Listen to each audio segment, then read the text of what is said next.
as we always say right here, Thursday is the new Friday, and we as the entertainment team are more than ready to ensure that you get to enjoy yourselves on this beautiful morning, the 19th of June. My name is Vivian Dagwa, and today on Entertainment Thursday, we have a lot in store for you. We have a new DJ for today. We'll be getting to him. But aside from that, we will be talking about the Kenyan sound. Do we have a specific sound that goes before us? Do we have a sound that we can actually just say, that is the Kenyan sound? Or is there beauty in the diversity of the sounds that may be happening or maybe going on right now in the 254. That is the discussion that we will be talking about, the revolution of the Kenyan sound and what the future looks like for the Kenyan music. You definitely want to stay tuned for that. We'll also be having an artist right here to get to entertain us with his songs, as well as Talk Matters Theatre. You definitely want to stay tuned for all of those conversations. And as I had mentioned, we have Cosmic the DJ with us this morning. Mambo vipi, Cosmic? Fiti sana. How are you doing this morning? I'm doing good. Memo kupata bro? Sikupata. Hizi ndo ni masaa zangu za kuamka. Alam ndo inakuamsha. Ndo inaniamsha sasa. How are you doing this morning, I'm doing well. It's a pleasure to be here today. Today I have a lineup of good music. Yeah. Throwbacks, classics, now, atazama Gen Z pia, tuko na kila kitu. Everything in between. Everything in between, and a bit of gospel. Love it, love it, love it, love it. We definitely cannot wait to get into that dancing mood and all of that. Before I hand you over to Regina, by the way, we have some good news from the Sekafa Championships that are happening in Tanzania. The Kenyan team is really doing us proud, or did us proud. You know, they got to beat Uganda 4-0. Yani 1, 2, 3, 4. I don't know if they were sleeping or what was happening. But yes, the Harambee Starlets got to win and by beating Uganda 4-0. Their next game is with South Sudan, and we want to wish them all the very best. Ray, good morning. How are you doing?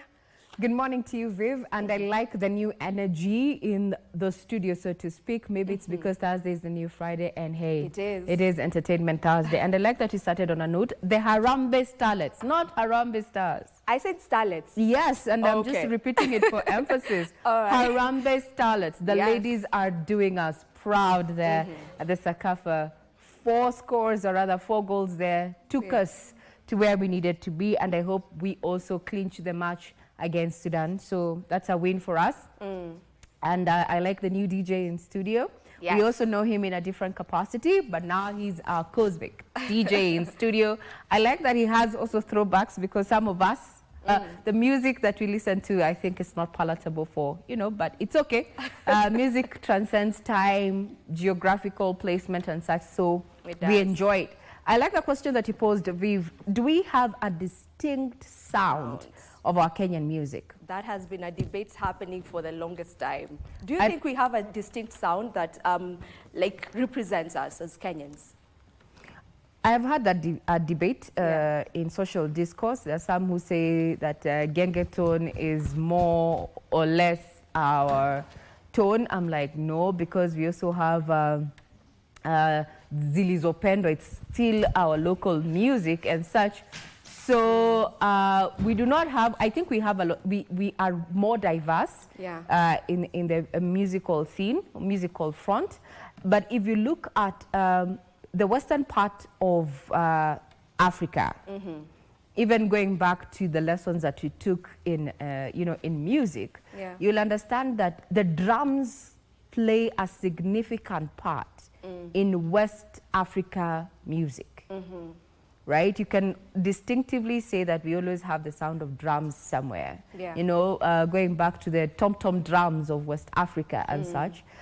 When you go down south to South Africa, they also have a distinct sound there with the kwaito. You know, there's just something, like, you don't need to be told this music comes from West Africa, the other comes from South Africa. Exactly. Even Central Africa is very distinct with its music. But for Kenya, I mean, why not be, we're not cut from the same cloth when it comes to music. I think we're very diverse. Yeah, that's why you and have there's beauty in that diversification, if I may say so. I mean, there's also beauty in that. But I mean, we'll be getting deeper into that conversation, and we'll get to hear from the different producers or musicians that will be here with us, just to help us understand, is it a win to not have a sound? Is it a win to have a sound? You know, is there anything that it is taking from it or adding to it? We'll get into that. Indeed. We'll be looking forward to that conversation, and you, viewer, can be part of this conversation. Thursday is a new Friday. We're doing entertainment, but before we get to entertaining you, how about we inform you on stories that have been making headlines in the last 12 hours, more closely on what just happened on Tuesday. And we start off with the fact that Deputy Inspector General of Police Eliud Lagat is expected to record a statement with the Independent Policing Oversight Authority, IPOA, today over the death of blogger and teacher Albert Ojwang, who died in police custody. Lagat, who stepped aside to allow for investigation, has been summoned, and as the probe continues to the mysterious death. Now, IPOA has so far recorded statements from 20 police officers who are involved in the arrest, transfer, and holding the late Ojwang at Nairobi's Central Police Station, and is expected to conclude the investigations next week. Here's an update from Kevin Washira. Having interrogated 20 police officers, including the deputy officer commanding station, Nairobi Central Police Station, over the death of blogger and teacher Albert Ojwang, who died in police custody, the Independent Policing Oversight Authority has now summoned Deputy Inspector General Eliud Lagat to record a statement. IPOA has now issued summons to the Deputy Inspector General of Police, Mr. Eliud Lagat, to appear before the authorities' investigations team to record a statement. IPOA has also requested mobile service providers to provide data for all the suspects implicated in the case to establish their movements during the time of murder. The authority further wants all suspects, including 3 civilians accused of interfering with CCTV footage at Central Police Station, to remain in custody to allow the conclusion of investigations. Civilians who have been also arrested include Kelvin Mutisia Mutaba, who allegedly interfered with the CCTV footage, and 3 others, namely Brian Waniki Njue, Collins Karani, and Jean Amito, who were inmates at the Central Police Station on the material day. They were taken to various courts. IPOA, through its investigating officer, made applications in court for all the arraigned suspects to be held for more time to allow IPOA to conclude its investigations. IPOA chairperson Isaac Hassan, while assuring Kenyans there will be no sacred cow and all persons found culpable will be prosecuted, said the recommendations for charging suspects will be ready next week. To expedite the investigation, IPOA has been working collaboratively with the Office of the Director of Public Prosecution, and IPOA is confident that by early next week, the investigation file with a recommendation to charge various suspects will be ready. IPOA is also investigating at least 13 cases of police brutality witnessed during Tuesday's protest, including the 2 police officers arrested for shooting a man in Nairobi Central Business District. Arising from the monitoring, IPOA recorded at least 13 serious injuries, including the shooting of Mr. Boniface Mwangi Kariuki, who is hospitalized under intensive care. As investigations continue, IPOA wants the Inspector General of Police to rein in the conduct of his officers to improve public order management. Well, Deputy IG is expected to record that statement with IPOA. The Cabinet Secretary for Interior, Kipchumba Murkomen, has been summoned to appear before the National Assembly next week amid growing concerns over police brutality. This follows the death of a teacher, Albert Ojwang, in police custody, which sparked public outrage and renewed calls for accountability within the police service.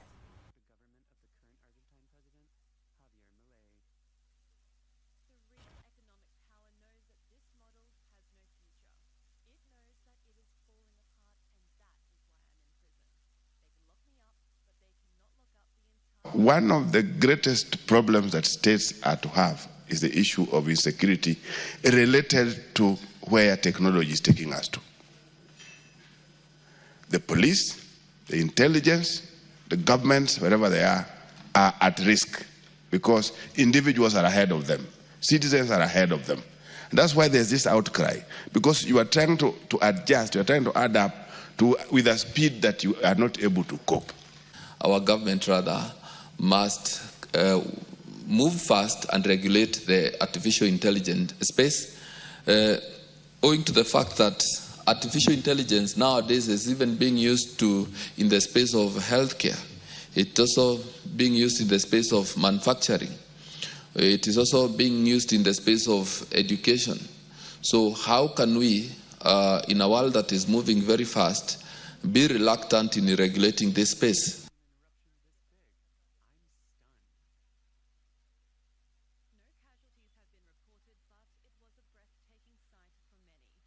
Now, some bit of clarity in that particular story is that the government indeed does plan to regulate the use of AI, that is artificial intelligence, in Kenya to strike a balance between leveraging the technology and risk mitigation.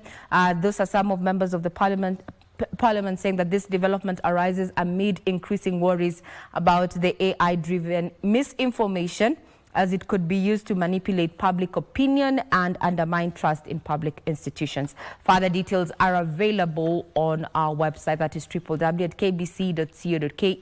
And what is your take in regard to this particular, push by government to regulate the use of AI? This also comes on the back of calls to introduce, or rather make amendments to the Information Act. How will it affect you and I as users on the internet? Give us your feedback. Get us on X at KBC Channel 1. Now, the National Police Service has finally released the names of 2 police officers caught on camera assaulting and shooting a man during Tuesday's protest in Nairobi's Central Business District. The Police Constable Clinzy Baraza Masinde and Police Constable Duncan Kiprono have also been interdicted. Now, the revelation comes after the Law Society of Kenya questioned why their identity had not been made public. The LSK has further demanded their arraignment in court to face criminal charges.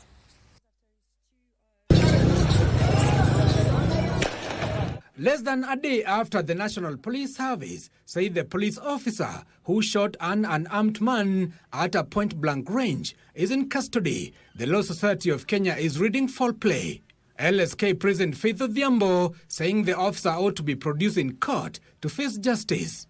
He must be treated as the face of impunity and criminality within the police service, and his ultimate punishment must serve as a lasting deterrent for all officers who undermine and violate their constitutional duties. Are aware that the court ordered that no police officer should come to the street covering their faces or using any means to cover their identity. As the Law Society of Kenya, we intend to go back to court and institute contempt proceedings against the Inspector General of Police, against the Cabinet Secretary, the Ministry of Interior, for deliberately violating decisions that have already been made by the court and for being in contempt of that decision. Hours later, the National Police Service vowed to pressure and disclose the identity of the suspects. In a statement, the police spokesperson identified the officers as Police Constable Clinzy Baraza Masinde and Police Constable Duncan Kiprono, adding that the two have since been interdicted and now await their day in court. Should this trend be allowed to continue, the relationship between the public and the police faces the risk of damage beyond repair. That cannot become our reality as a nation. LSK also condemned violence and looting of shops by goons. We are exasperated by videos showing an attack by the criminal gang on an advocate of the High Court of Kenya who was on his way to meet with a client, Mr. Ken Ochieng, who confirmed that he witnessed the crowd of goons who descended on him being dropped off along Koinange Street by a police Land Cruiser escorted by several bodabodas carrying multiple armed pillion passengers. However, in a rejoinder, National Police Service spokesperson Mushiru Nyaga said 4 laptops had been recovered from a looter. Nyaga adding that anyone whose premises were broken into and their laptops stolen should visit Nairobi Central Police Station to identify the recovered items. Footage captured by CCTV cameras of the electronic shops shows looters getting away with laptops and other electronic gadgets. The British High Commission to Kenya has also called out the police. In a statement, the commission said it was deeply disturbed by violence against unarmed civilians and protesters. It urged a swift, independent and transparent investigation into the actions of the police. And yesterday, newsrooms received a statement from Nairobi County Governor, that is Johnson Sakaja, distancing himself from claims that have been made both on social media platforms as well as mainstream media that he, or rather the county, was behind the backing of the goons that were terrorizing residents of Central Business District and the businesses here on Tuesday during the protest. We will be keeping tabs on that particular development. And talking about development is that doctors at the Kenyatta National Hospital have removed a bullet that was lodged in the head of Boniface Mwangi Kariuki, the unarmed civilian who was shot by police during protests in Nairobi on Tuesday. In a statement Wednesday, the hospital said Mwangi is in the intensive care unit and his condition is grave. Kenyatta National Hospital's acting chief executive officer, Dr. William Silagai, confirmed that 16 casualties linked to the protests were treated at the facility. Meanwhile, 2 police officers involved in the shooting incident have been arrested. 22-year-old Boniface Mwangi Kariuki is fighting for his life after he was shot at a close range in a violent protest on Tuesday. Doctors at the Kenyatta National Hospital successfully removed a bullet from his head on Wednesday and is currently under intensive care and is on life support. The patient was wheeled into theatre where a complex and delicate surgery was conducted by a multidisciplinary team under the leadership of our neurosurgeon, Dr. Sam Jiru. The procedure in theatre lasted about 2 hours. During the procedure, an object believed to be a bullet was removed. While his condition is critically ill, he is alive and is under close round-the-clock observation and care by our dedicated medical team. His father, Jonah Kariuki, says Boniface had left their home in Makadara on Tuesday morning, hoping to make just enough to survive the week. Mungu asaidie tu apone na serikali wache hiyo mambo ya kupiga mtu innocent juu huyo ni kijana anajitafutia mali yake, alikuwa anauza maski, si kuiba, alikuwa anaiba na hakuwa hata ameshika mawe ati anataka kupiga polisi, na kila mtu anaona hata vile alipigwa. 16 people have been treated for various injuries and 2, including Boniface, have already undergone surgery. Masaa 24 ya kwanza ni wakati muhimu sasa ambao tunakumbana nayo. Ni vigumu kusema kwa sasa jinsi mambo yatakavyotokea. Kwa hivyo tutahitaji muda ili tuweze kutathmini hali yake, na ndivyo nimesema kwamba kila siku tutaweza kuwaeleza jinsi yanavyoendelea. 4 more are scheduled for operations today.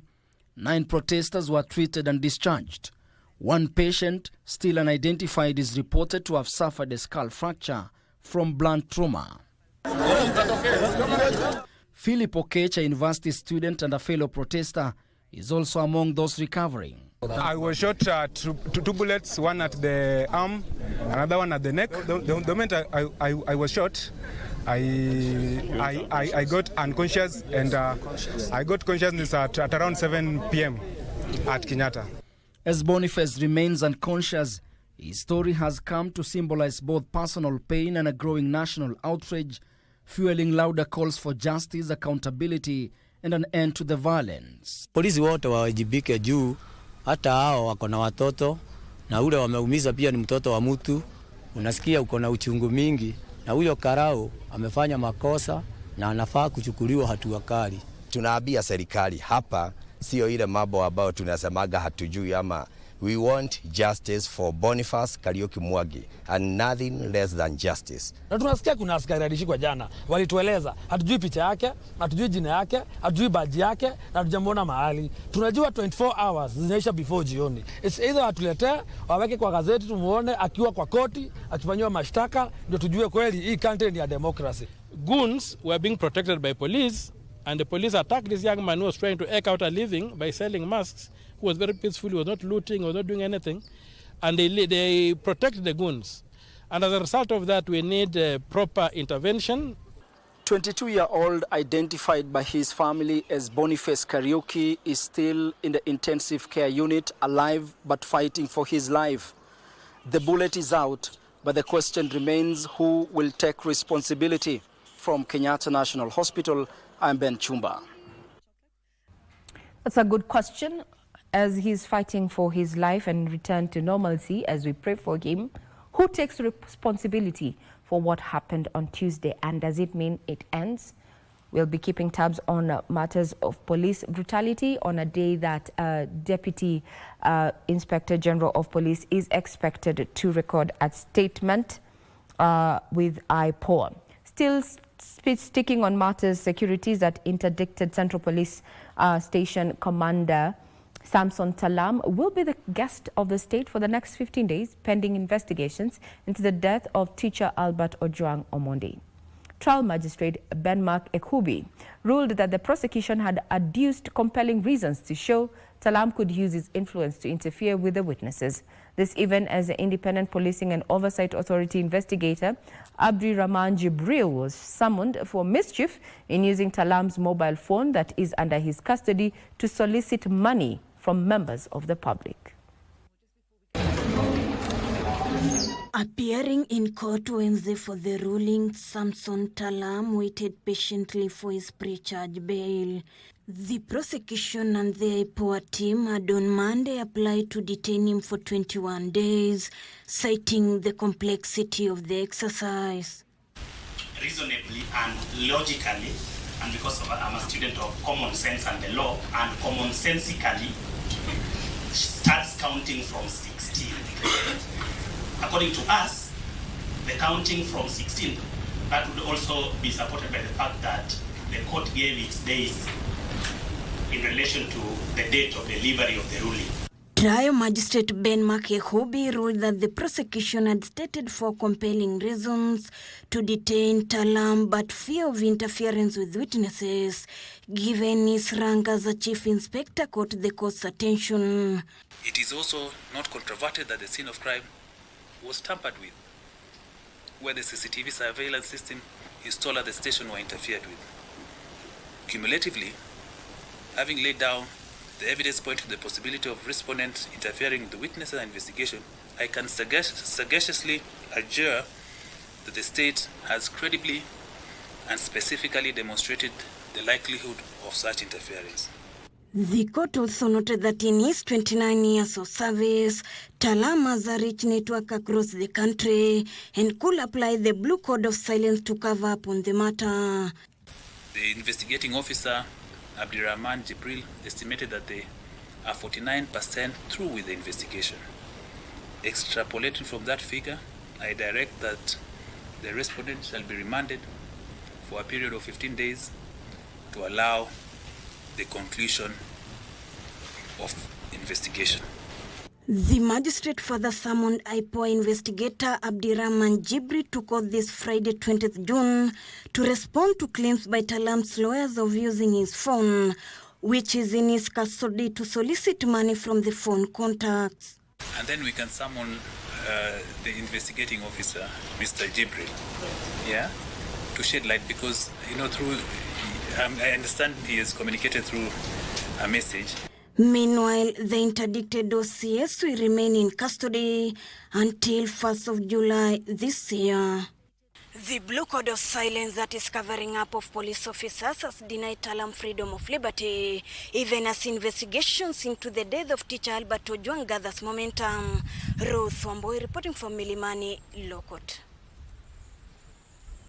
Developing story there that we're going to be keeping tabs on.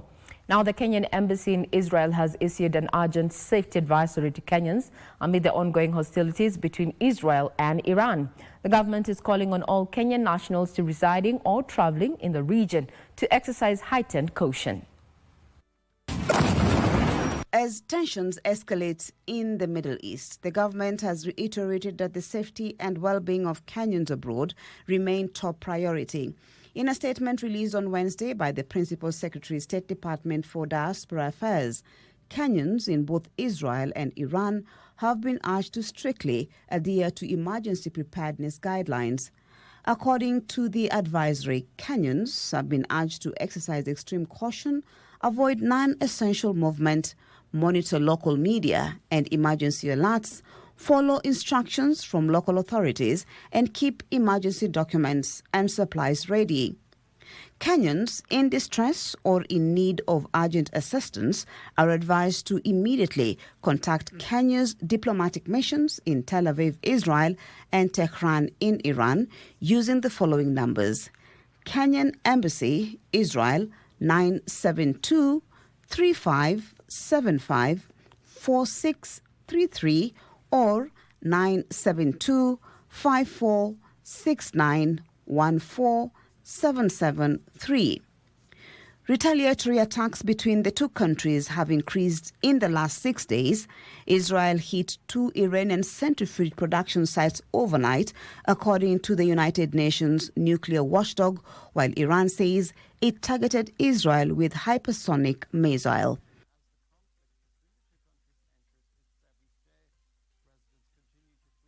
On the global scene, we are still monitoring that particular situation between Iran and Israel there, with Iran issuing a statement directed to the United States, warning it if it does intervene in favor of Israel, then it will be full retaliation. Well, we'll be keeping tabs on that particular aspect on the global scene. We take a quick breather. When we come back, we'll still have more updates on what has been making headlines. Do not go away.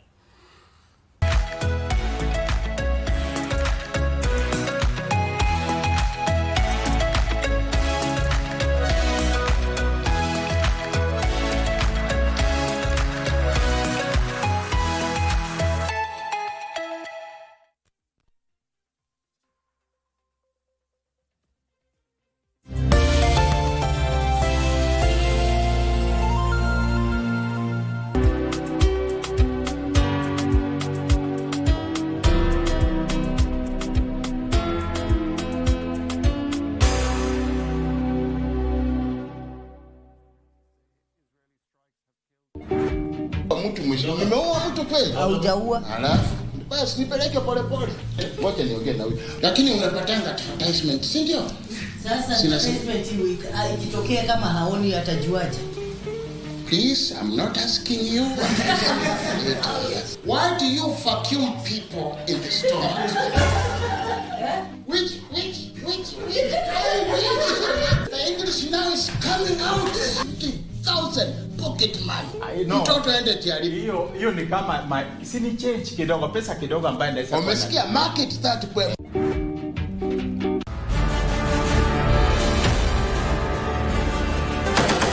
the men and women in boats. They are commanded to defend and protect the sovereignty and territorial integrity of the Republic of Kenya. Their bravery knows no limits. Make a man go through the wall without breaking the wall. Laziness. It is not in our vocabulary. But what are their stories, their tales? Military Tales, every Saturday at 9 p.m. with Ben Troy Njoe.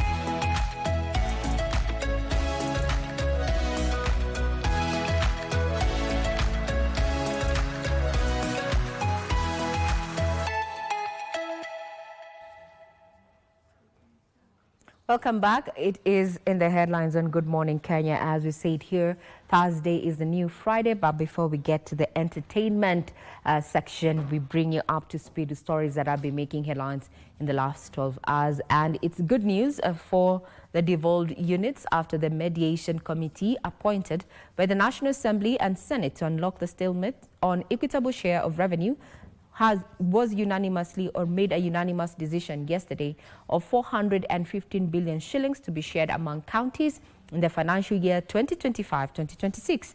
The decision came after extensive deliberations during the fourth meeting of the committee, which included separate sessions with representatives from both houses. The agreed upon allocation represents an almost 10 billion shillings increase from the proposed National Treasury initial of 405.1 billion shillings. 115 billion. At 415, beyond that, it appeared to us like we are trying to milk a store. And finally, we have come to an agreement that we'll settle the mediation at 415 billion. And that is the agreed position that we want to close this mediation at.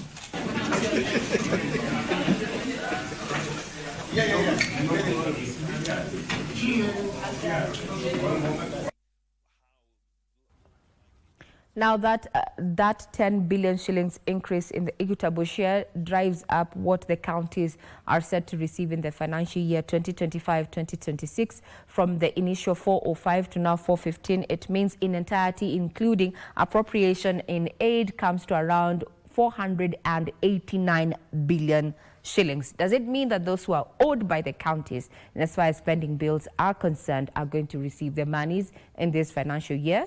It's a matter of wait and see. On counties, there's drama and tension. At the Isiolo County Assembly on Wednesday, after a standoff erupted between members of the County Assembly and individuals suspected to be hired goons. The unrest disrupted the Assembly proceedings and forced MCAs to flee under police protection. The chaos unfolded just a day after a court blocked a planned impeachment motion against Governor Abdi Guyo. Presence of the Isiolo County Assembly on Wednesday. Tens of civilians were seen milling outside the building. As members of the County Assembly arrive at the chambers for the day's plenary sitting, moments later the civilians suspected to be hired goons begin hurling stones and attempting to gain entry into the compound. The situation worsens and police are called in. Amid the standoff, MCAs were forced to exit the assembly under tight security, and some were ferried out in a police vehicle for their safety. The drama unfolded just a day after a planned public participation on the proposed impeachment of Governor Abdi Guyo was cancelled. A High Court conservatory order also halted debate by members of the County Assembly on a motion seeking Guyo's removal from office.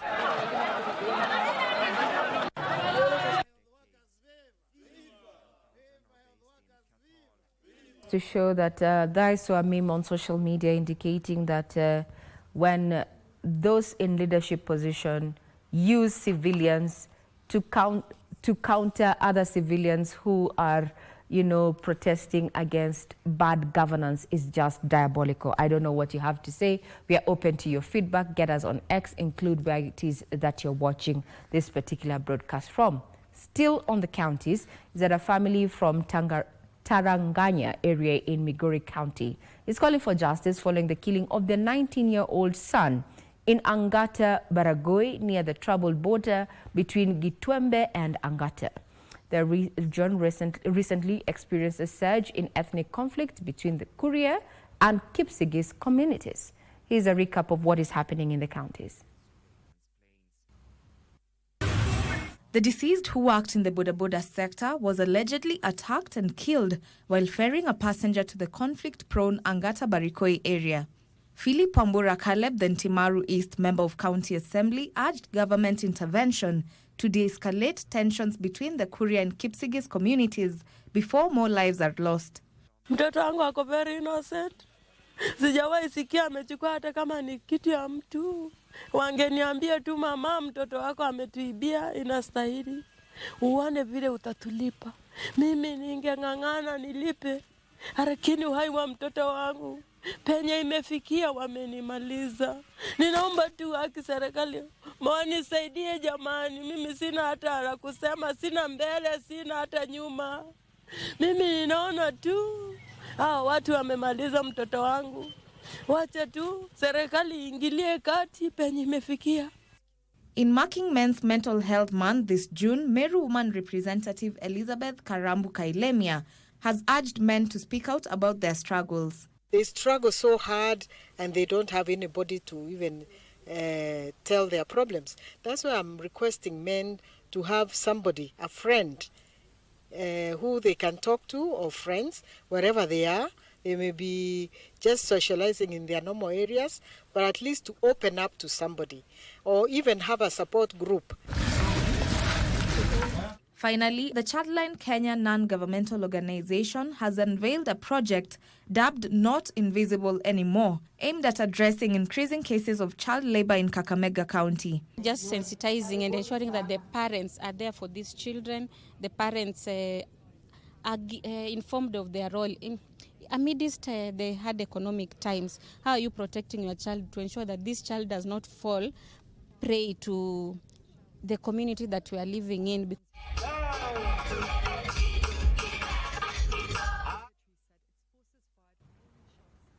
To business now, the proposed virtual asset service providers VASP Bill 2025 may edge out small players if passed in its current form. Yellow Card Senior Legal Counsel Edline Murungi says the government should consider a tier system in the provision of penalties and licensing, adding that high compliance costs and penalties may be untenable for smaller players. The Virtual Asset Service Providers VASP Bill 2025 aims to establish a comprehensive legal and regulatory framework for virtual assets and the entities that offer services related to them. The legislation has been positively welcomed by players. However, a section believes it could be made even better. So that's actually going on, it's happening. A lot of Kenyans have adopted this, and it goes hand in hand with our adoption of mobile money. And I think most of you might know that M-Pesa also sort of works like a stablecoin. It may not be on the blockchain, but it sort of works like a stablecoin as well, because for every one unit of M-Pesa, there is a Kenyan shilling somewhere in a trust account. For example, the bill proposes fines of up to 10 million shillings and even possible prison terms for up to 5 years for infractions. Here, the government is hoping to edge out bad actors using virtual assets. This is a new industry. Why are the penalties for the virtual assets higher than fintech players?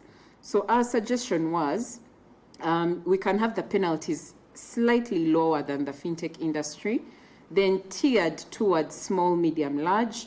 And as the industry grows, the penalties grow, which is what happened in banking. The VASP bill is currently under parliamentary consideration, where regulatory oversight will be shared between the Central Bank of Kenya and the Capital Markets Authority. But what else could be done to streamline the sector for the good of the economy? You should have more of a progressive approach towards penalties. Let them be low as the industry grows and you see how much money is moving within the industry.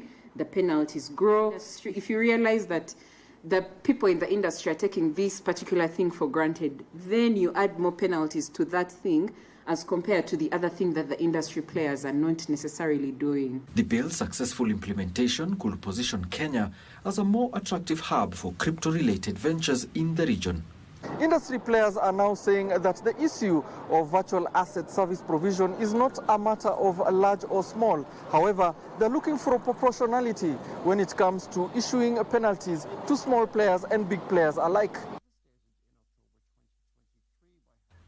Now, just a recap of what is happening in that particular space when you're talking about the digital economies, that government is also proposing the establishment of a regional cybersecurity platform to coordinate responses to emerging digital threats. That is according to the Information, Communication and Digital Economy Cabinet Secretary William Kabogo, who says this will bolster the region's capacity to detect, prevent and respond to cyber attacks that often transcend national borders. This comes on the back of calls by members of parliament to also regulate the use of artificial intelligence. We're also looking at proposed amendments to the Information Act in that particular space. Still with clear, some updates is that Kenyans have been cautioned while traveling to Israel on account of the ongoing hostilities between Israel and Iran. Now the government is also calling on Kenyan nationals residing or traveling to the region to just exercise heightened caution. Taking us now to sports, where the national women's soccer Harambee Starlets aim to maintain their unbeaten run when they play South Sudan today in the ongoing CECAFA Senior Women's Championship in Tanzania after a dominant 4-0 victory over Uganda's Crested Cranes in their second match at the Azam complex last night.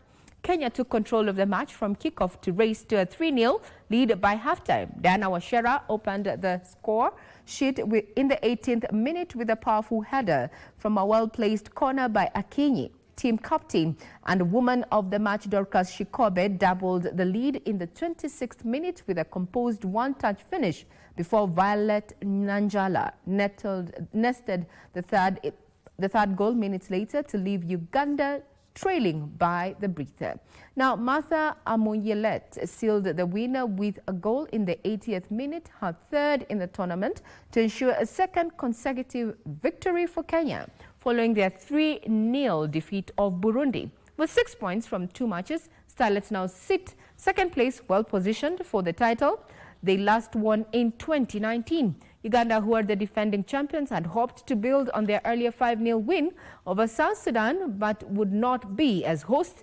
And two-time champions Tanzania cruised to a 6-0 win over Burundi, marking their second victory in their competition. Ni Dorcas. A through ball pass mtafuta Violet Nanjala sasa. Violet Nanjala!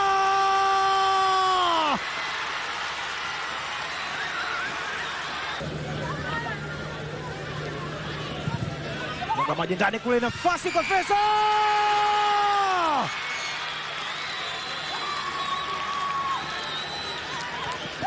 Wishing the very best to the team as they face on their opponents in the CECAFA match to be played today. Their Go Starlets, do us proud. That puts a cap on matters news this morning. Just to remind you, some of our top stories and headliners, and we are keeping tabs on, is the fact that Deputy Inspector General of Police Eliud Legat is expected to record a statement with IPOA today over the death of blogger and teacher Albert Ojwang. We're also expecting to see Cabinet Secretary in charge of Interior Kipchumba Murkomen appear before the National Assembly amid growing concerns on police brutality. We'll continue keeping tabs on that with calls to rein in on rogue officers. We'll also be at KNH to just keep up with the recovery of Boniface Kariuki there, who was shot at point blank, in close range by police during the Tuesday protest. I'm Regina Manyara. I leave you in the capable hands of Vivian Degwa, as well as the new DJ on the other side of the studio, that is none other than Cosmic DJ. Take you through. Remember, this is Entertainment Thursday, and Thursday is a new Friday. Have a blessed day.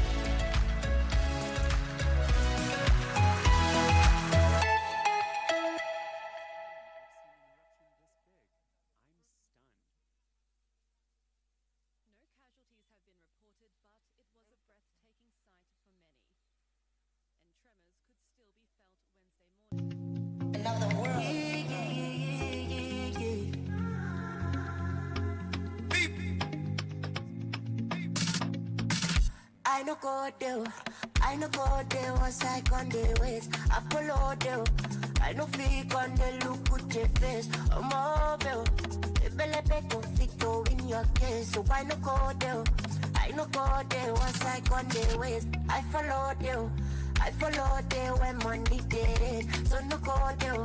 So no go there where you party the ways. I'm mobile. Bele beko fito in your case. So I no go there.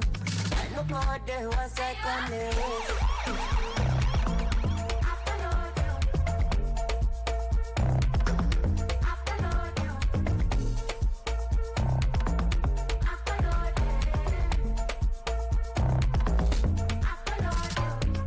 My over me, my girl. Peggy, slow down, Nuna, bulldozer for your back. Draw me closer, make I dance. Peggy, slow down, no run over me, my girl. I no go there, was I on the ways? I follow them. I no fake on the look with the face. I'm mobile. The belly make no fit go in your case. So I no go there, once I on the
Now I'm a hope I'm watching you, baby.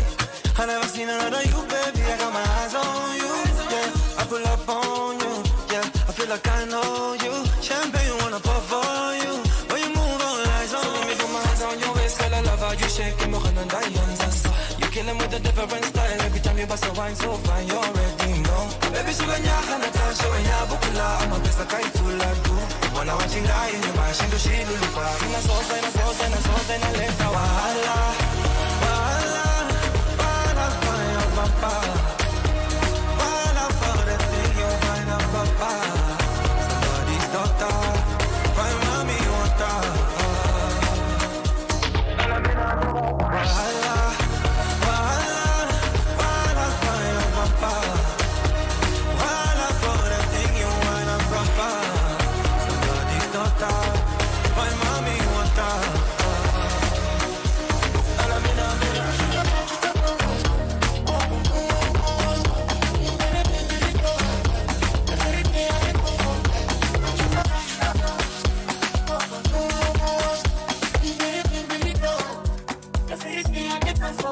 Baby, follow my command, like zombie. Go down on me, you with your coca body. Follow my command, like zombie. Go down on me, you with your coca body. Cause this your milky for front enough for me. Hold on for me, I no go do me corny. And if you're milky in a fight, I saw me to look.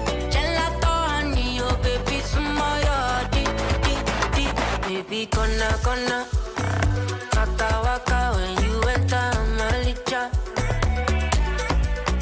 Baby, gonna will you give me sugar and wahala, hala? Macho Mona Lisa, macho Mona Lisa, macho Mona Lisa, macho Mona Lisa, Mona Lisa, macho Mona Lisa.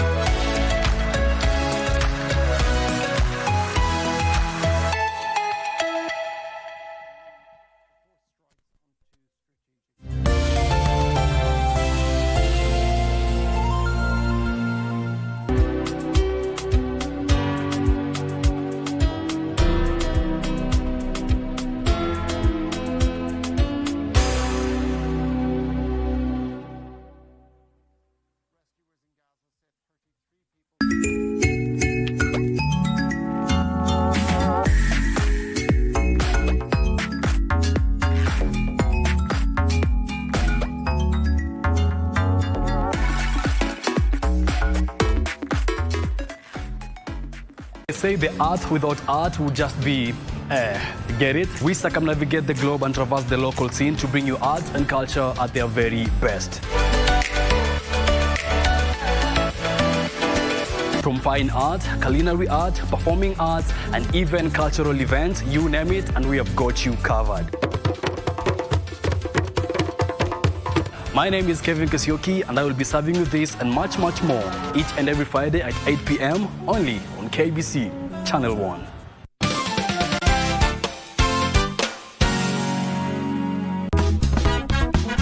Do we really know what we are using on our skin to get that glow?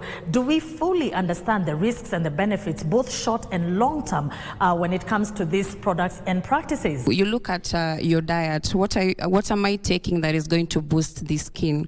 You want to take a lot of proteins because with stretch marks, it's the same collagen that has gone low. That skin has overstretched. If you have like sensitive skin, you need to avoid things that you've seen they have alcohol inside them or fragrances, because those can further irritate your skin and worsen your condition. Who is doing the checks and balances for the products that are being sold out here? When it comes to the Mikorogos, unfortunately, KEBS does do its due diligence when it comes to the products that are supposed to be sold. But unfortunately, through back doors and that street in town, you find some, it just goes unregulated. Basically, what you're saying is there's a lot of information out there, but first of all, first and foremost, where you're buying your product and how to verify that it's an original product.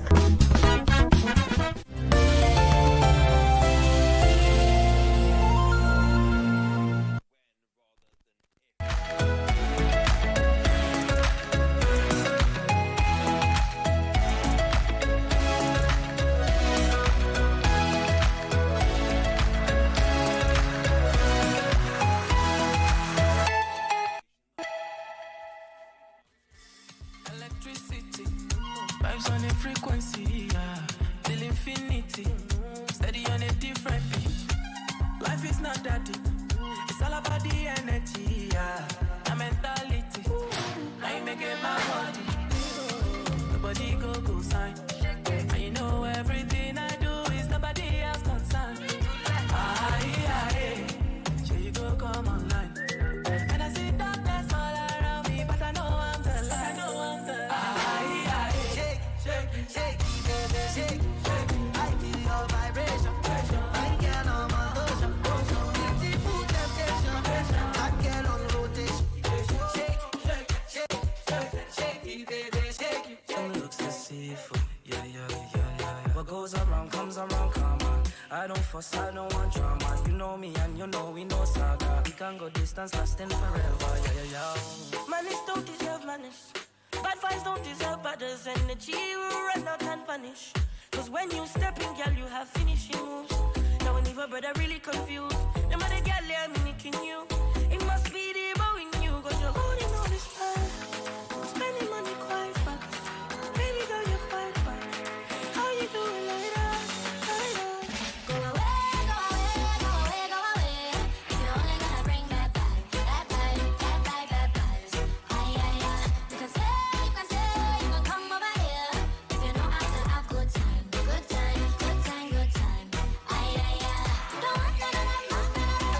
want none of that, don't want none of that, no. Don't want none of your bad vibe, bad vibe. Don't want none of that, don't want none of that, no. Don't want none of your bad vibes. I want the best for you. I want to give you all my love. Promise to stay with you. As long as you give me all your love. I know be the kind of guy we go leave you hanging. Give you from night to morning. I make you happy. Positive vibes I go give. Give me chance, my girl, you see. I know your body being me. Sexually, I go receive. Calm down. Yo, this your body, it puts in my heart for lockdown, oh lockdown. Yo, you sweet life, phantom. If I tell you say I love you, no day for me, young girl, oh young girl. No tell me no, oh. Baby, gon' give me your lo. You got me like whoa. Shawty gon' give me your lo. I see this fine girl from my party, she wear yellow. Every other girl they do too much, but this girl mellow. Now in my fine situation, I go use they tell I'm mellow. Finally I find way to talk to the girl, but she ain't no one follow. Who you gonna phone for one? When you know I come for one, then I start to feel a bum. But she dey give me small one. I know, say she start to pass it down one. But she feeling insecure, cause her friends could they come a light ring go on. Baby, calm down. Yo, this your body, put in my heart for lockdown. Yo, you feel like phantom. If I tell you say I love you, no day for me, young girl, oh young girl. No tell me no. I say color your brocodo, no good is locodo. Can't be passing my color. Can't make a salute your comodo. Can't if you balance Diego, I do you paper. No go do me Diego, my Maradona. Girl, if I lap your sueto, no more for this. Girl, your body be caneto, and I can follow your Cresco. Tonight I'm a Cresco, pay for your waist, and I can pay for your legs, pay for your waist. Tonight I'm a Cresco, pay for your waist, pay for your legs.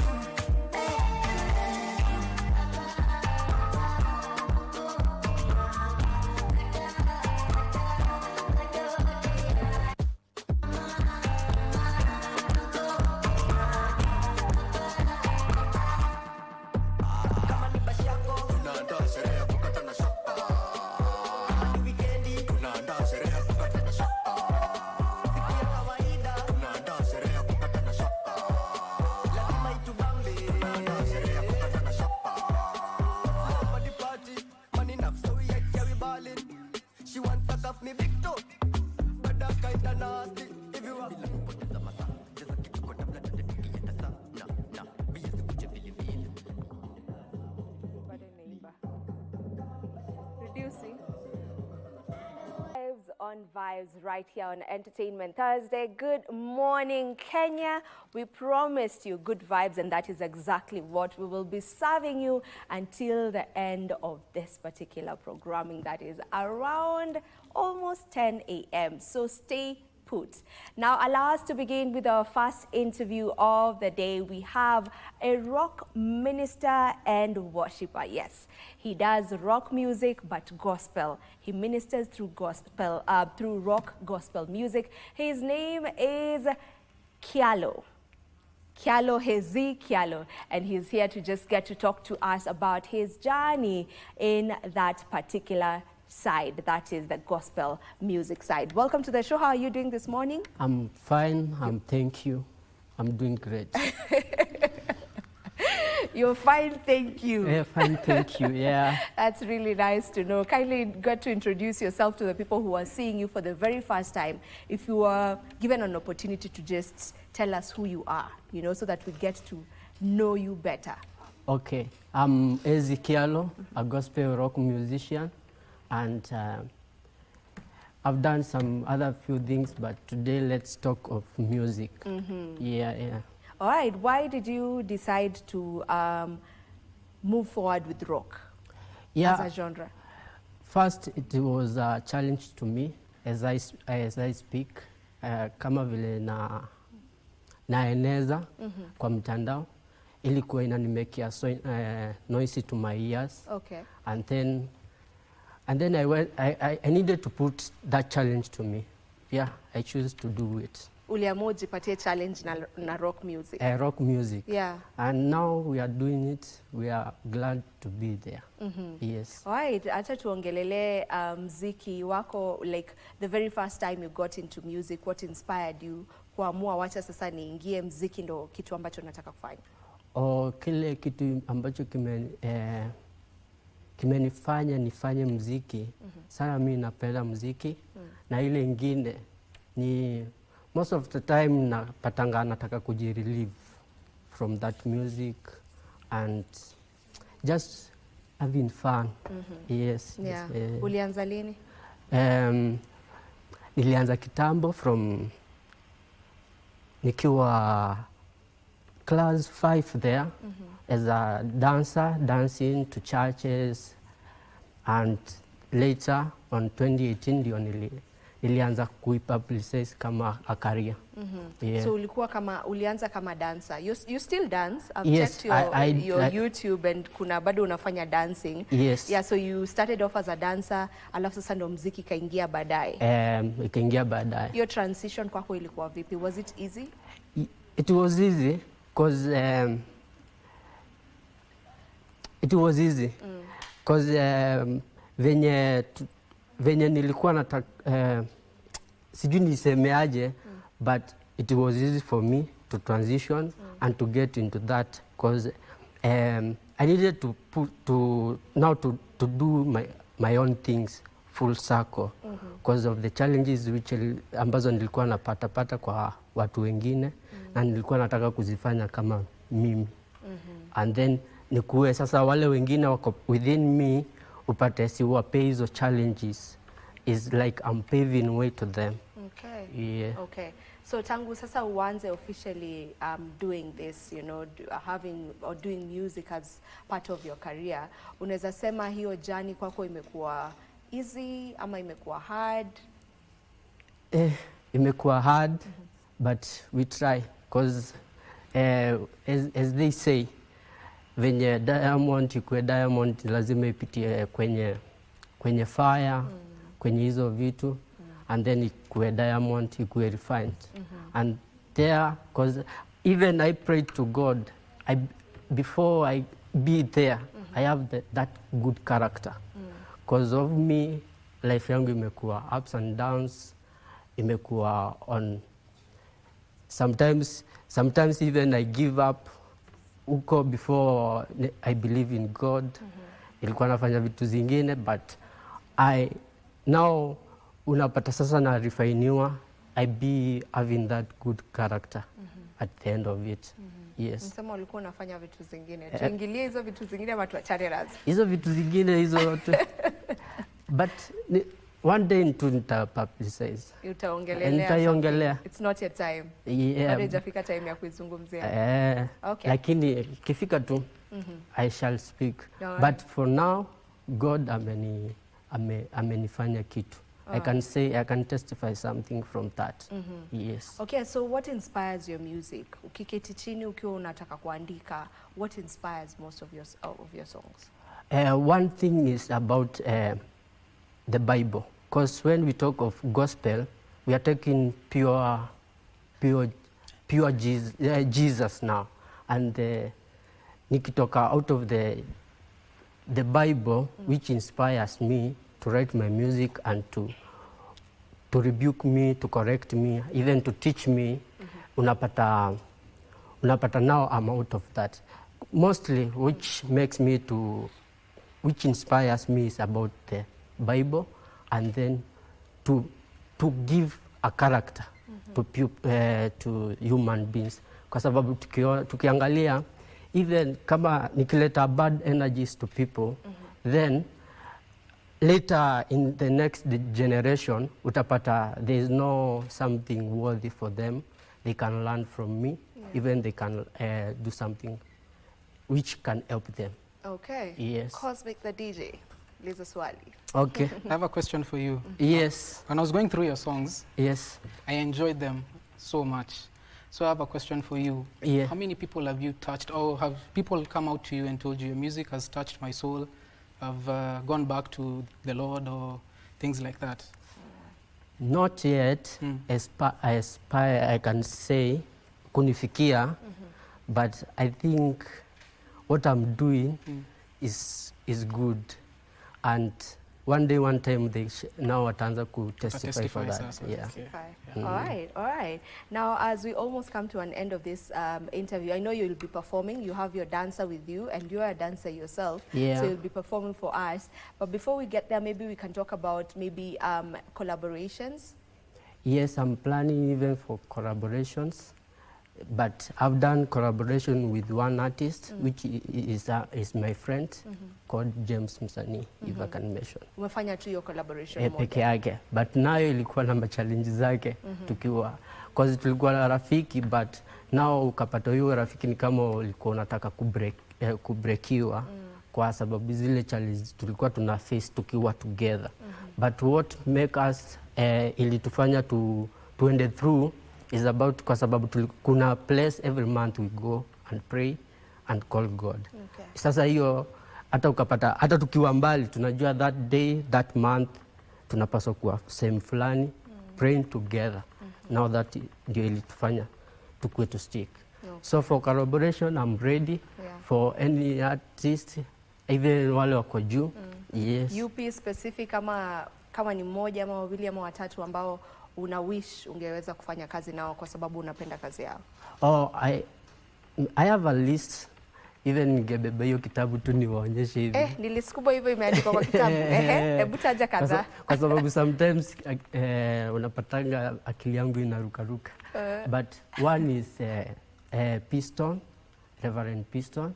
The second one is vocalist Bire, ambaye nilikutana naye na ananisaidia sana kwa hii music industry. Okay. Yes. Yeah, so those na kuna Eunice Njeri na akina Evelyn Wanjiru, akina mwingine nani sana Tanzania napenda Paul Clement and Ben and Andrew outside the country, Kirk Franklin.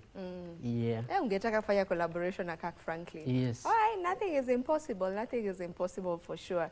Okay, thank you so much for coming to the show. I want you to look at your camera, let people know where exactly to find you on social media, where to find your songs. Alafu sasa ni kuachia usukani tutoe hizi viti mpate kuperform na kudance. Okay, kwa social media zote utanipata kama Ezekialo ama Ezron Ngoma pale, but nilipindua kote ni Ezekialo social media zote. Hata kwa YouTube kila mahali. Kila mahali. Ezekialo. All right, thank you so much for coming through to the show. So the DJ unaweza weka muziki yake and then he will get to perform.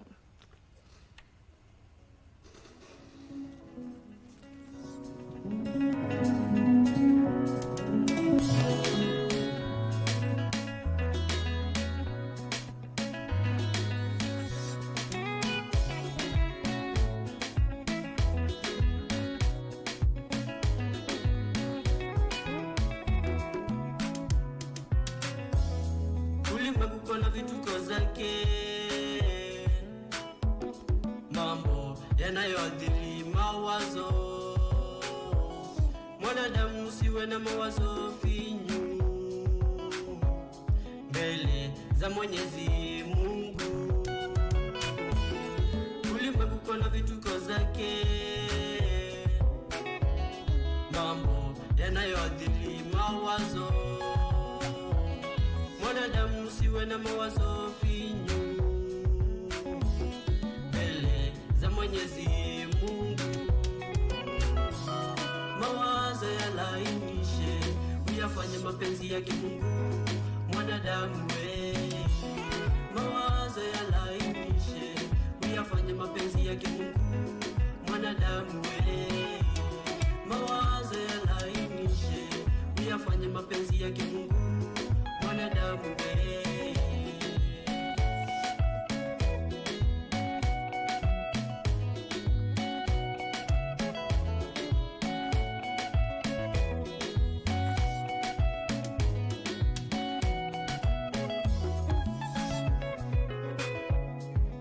Tukidharau na mambo ya dunia hii, yasiwe utumwa kwenu wa Kristo.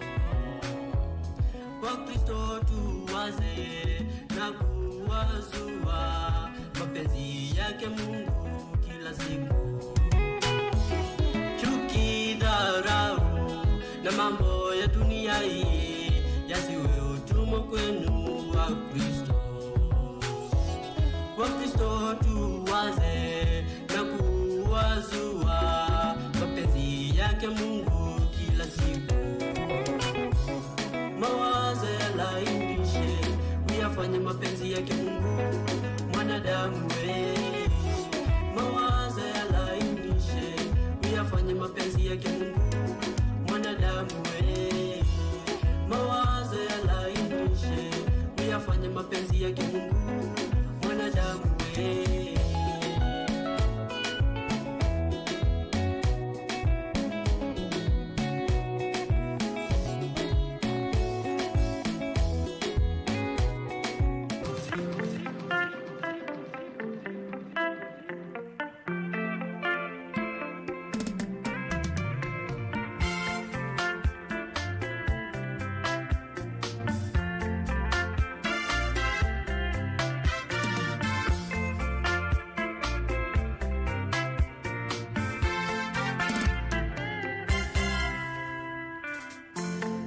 Zamana kuja kwa unyenyekevu, ili nikupe utukufu. Wacha nifanye inachostahili, nitumie utakavyo. Tazama na kuja, tazama na kuja kwa unyenyekevu, ili nikupe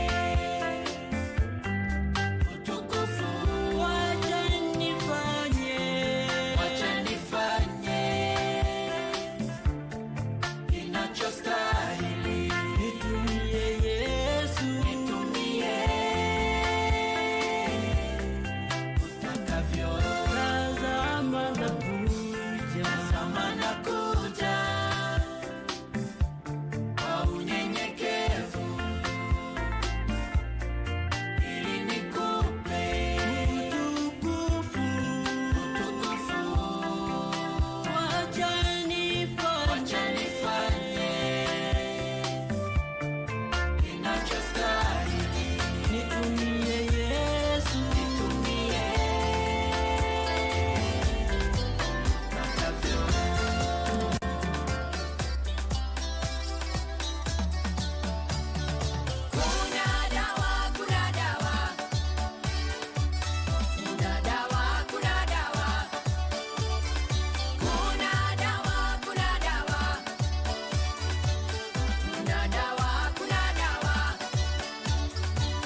Nobody, yeah. Pull up another Rari, yeah. Bare feelings that I carry. Pull up another Audi, yeah. I ain't out watching nobody, yeah. Pull up another card, yeah. I ain't out watching nobody but you. Pull up another ladder. Want me have the Benz and the Prada, and a couple brand new order. All of them fully don't matter. 0 to 102. Yeah, so I'ma flex on you. All in on my section view, I set on you. Then me get a text come true, so I'ma show you what my legs can do. Pull up another party, yeah. I ain't not watching nobody, yeah. Pull up another Rari, yeah. Bare feelings that I carry. Pull up another Audi, yeah. I ain't not watching nobody, yeah.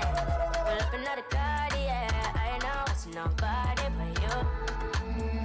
I don't play, you will never ever find another like me, yeah. You should know you made my day, and I lost my horse when you came my way, but you changed my mood. Why you so rude, yeah. You might try to push up and intrude, but you're well subtle and smooth, yeah. Pull up another party, yeah. I ain't not watching nobody, yeah. Pull up another Rari, yeah. Bare feelings that I carry. Pull up another Audi, yeah. I ain't not watching nobody, yeah. Pull up another card, yeah. I ain't not watching nobody but you. Pull up.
Wikendi nani bambia katunda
show it, show it, show it, show it, show it, show it. My hands, your waist, my heart. Awe kuna ni kuna kuna ni kuna kuna. My lips, your lips, they touch. We kiss una ni kuna kuna ni kuna kuna. Siezi, leo sai, siezi toka club sai.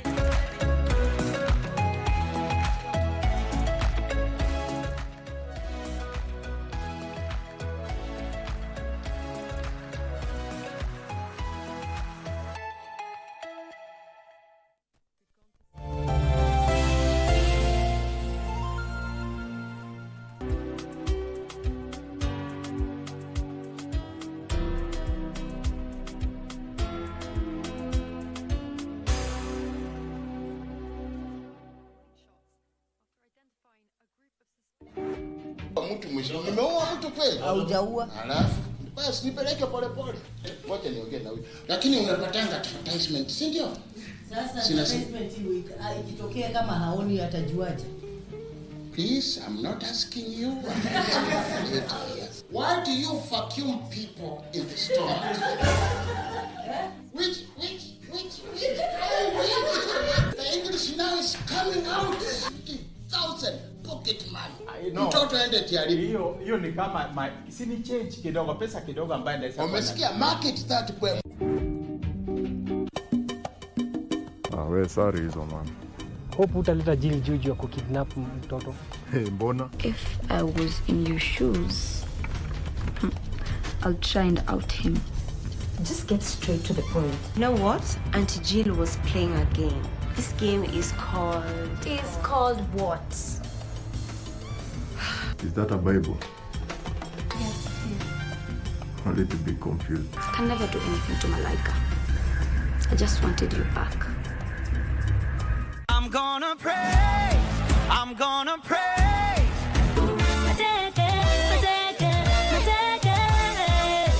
The only thing you can give in life is money, but there is so much that you can give, and in the process of giving there's so much that you can receive. You're giving your time to somebody who actually needs it. You're also giving your talent. So each one of us has a gift and a talent that is natural to us. So there's so much giving opportunities we can do. And the going over and above is the act of kindness.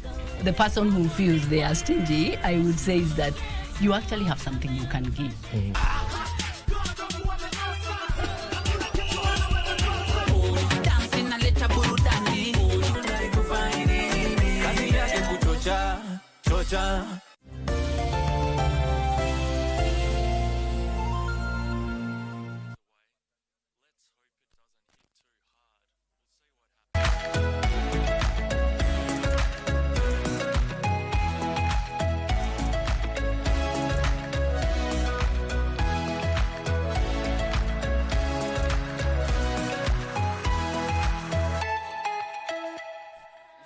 Nile kwela no huku ndo haga na haga bigi bamba wa baba sana kwanza mapacha ziwa tupisha rada cheki dugala tupenga mara kwa mara kuchanganya wa baba wapate tucheda taking you for lunch na you taking you for granted yani for money unapembo dapu na elabant na jakam sasa unangushia champeti FWB what the F do you mean leo ni kufinish kumalo kufinish kumalo leo ni kufinish kumalo kufinish kumalo kufinish kumalo leo ni kufinish kumalo kufinish kumalo leo ni kufinish kumalo kufinish kumalo kufinish kumalo nikiinza kijo kwa beat me kill me umada na siku zote unajua spoiler ndo papa wapoa kila rima wanalia sindo wanataka uliza mana tips vile si huwafanya cheki kama nilikuna piga diriba fresh na kijo kwa kori nimejipin mabenz na karukani ka bounce king lazima nikatest na kama hakuna kwela is a pass to the next is a leo ni kufinish kumalo uweze nigetu kinitresadi kwa bando kuwatokea na watokea na kiprado ni package chill ni kisip yangu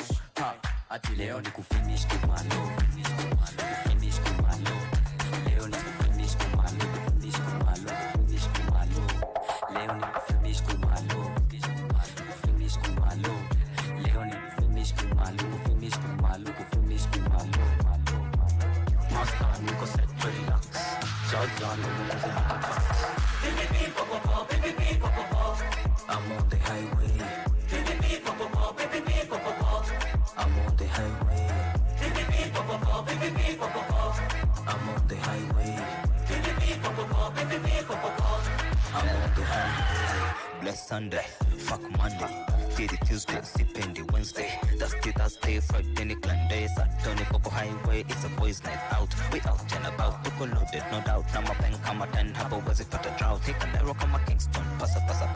Kanya kakale. Seka minimum. Fresh in my head. The best of her head. Pleasure. Tell me wife, tell Lonica. Dakesha ikwe. Biko ooze. Kama day. Moko lose. Kuna wenye wana chama. Kila kuna booze. Kuna wenye wana judge. But in life, truly choose. Kama day. Wali take another thing they do.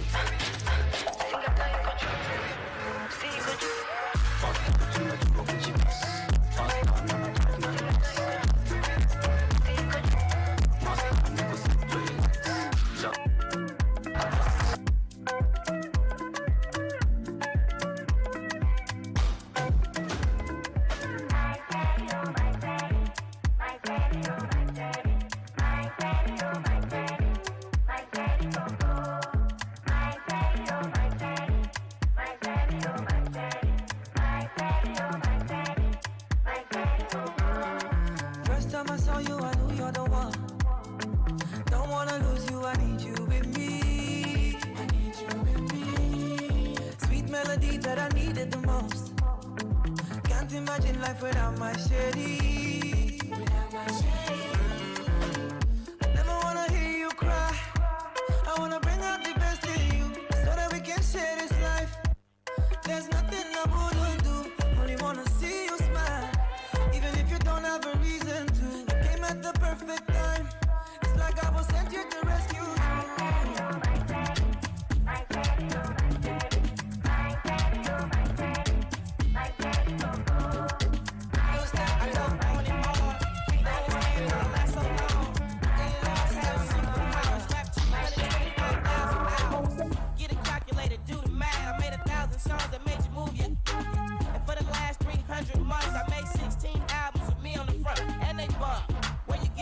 I heard 93 rappers say like me.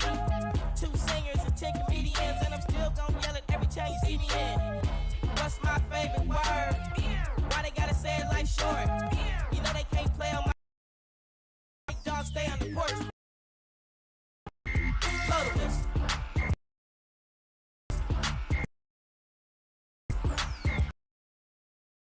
Where you get that from? Grab a mic, still MC8. Keep spitting that B to the I. That's Texas, baby. Memphis, baby. Oakland, baby. These days, G. My these real. Give a short dog. Do you really want like Snoop and T.I.P.? Pretty girls in the VIP. Need ID. Go to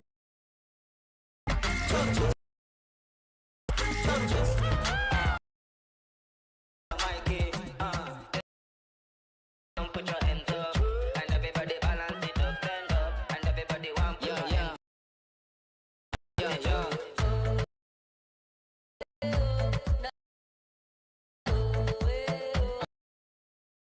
na and everybody step back. Yo, so tumeingia lazima ibambe hadi kiambe so tumewasikia please karibu noko ndoko dance kidogo zitoke baikoko hapa kila walishangambila manita leo ni vibe amka zitoke oh put your hands up. Sit up, stand up, and everybody want put your hands. They balance it up.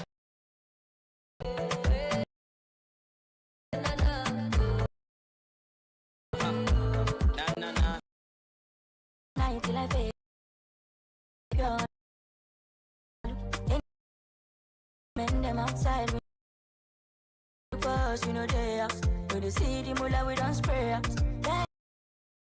Okay. I'm a fucking baller, I got no need to me.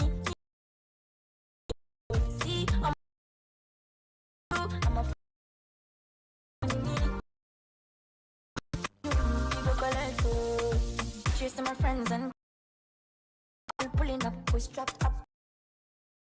Bring hell to any. Daddy, I'm your uncle. Bad man. Steady. They can never near me. Asalaba. Oh, you know what? Don't show. It's my face show. Sweet. Oh. Phone. It done. Every day we do. Till I fade. On my way up. Pull up. Anytime we say bye. We men them outside. We know they up. We know they look for us. We know they up. You see the mula when I spray. Yeah, God, let the maga don't pay up.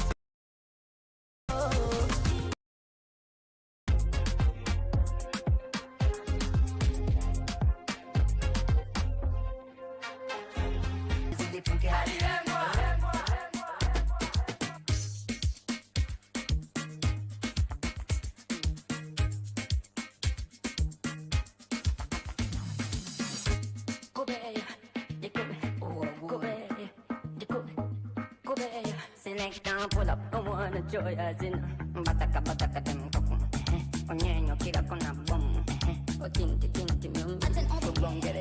Ogbongere yo Mario condition Muja Komenye koringa talina biyongo Chonkola pulira inside Gambuguma mukwano gambuguma Ngogunyiga mutima ngogunyiga Chamalakwa Hot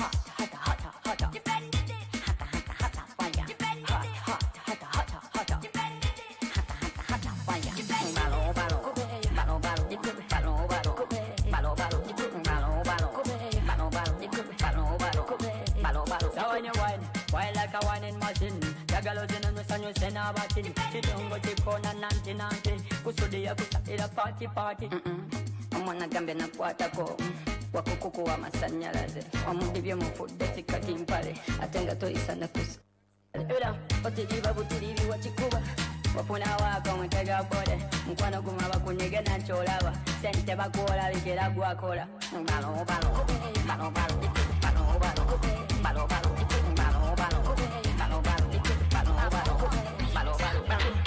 Unanitafuta nilombo na kole budoka nifukuza. Sezi ndo unanijua, naweza kushika dondo nataka kukuja. Ogyo, nilidhani sini mamorio, sikujua marafiki wa sherehe. Ukipata shida wanakuchorea. Uliambia watu umejalisha, wanasaimi na kula maisha. Wewe sulinilenga na kupigia mpaka unaingia mteja. Ala, umeshikwa na amnesia. Atise ukumbuki. By the way niko free. Time yako ndio sina. Ala, umeshikwa na amnesia. Ati unanitafuta. Time yako ndio sina. Nikipiga mambo ni mpya. Kwanza ongea na PA. Zuzu ni tafuta. Zamini kutafute. You're just a friend I used to know. Sina time ya watu fake.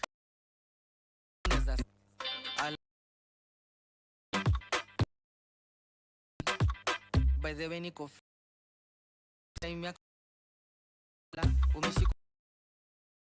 Atuna ni by the way time yako ndo sina. Siri zako ninazo. Misika inaonyesha wepunguza hamnazo. Hauna aibu. Ni siri hata nifu. Ram KBC manze.